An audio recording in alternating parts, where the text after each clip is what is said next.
সাম্প্রতিক সামাজিক যোগাযোগ মাধ্যমে অভিনেত্রী আইমান সাদিককে নিয়ে বিভিন্ন ছবি, ভিডিও এবং বিভ্রান্তিকর কন্টেন্ট ছড়িয়ে পড়েছে। বিভিন্ন শুটিং ভিডিওতে তাকে অশালীন পোশাকে দেখা যাচ্ছে।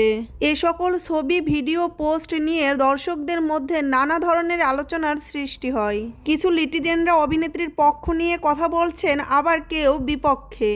অবশেষে এই বিষয়ে মুখ খুললেন অভিনেতা জিয়াউল ফারুক অপূর্ব। এই জনপ্রিয় অভিনেতা স্পষ্ট ভাষায় জানিয়ে দিলেন, এইসব নোংরামি চলবে না, এইসব নোংরামি বন্ধ করা হোক। অভিনেতা অপূর্ব এক বক্তব্যে জানান, শিল্পীদের নিয়ে বিকৃত বা আপত্তিকর কন্টেন্ট তৈরি করা ঠিক নয়। তিনি আরও বলেন, সামাজিক মাধ্যমে ভিউ পাওয়ার জন্য কিংবা আলোচনায় আসার উদ্দেশ্যে কারো ছবি বা ভিডিও বিকৃতভাবে উপস্থাপন করা উচিত নয়। অভিনয়ের সময় নায়িকারা বিভিন্ন ক্যারেক্টারের জন্য বিভিন্ন রকম লুকস নিয়ে থাকে, তখন পোশাকের তারতম্য ঘটে।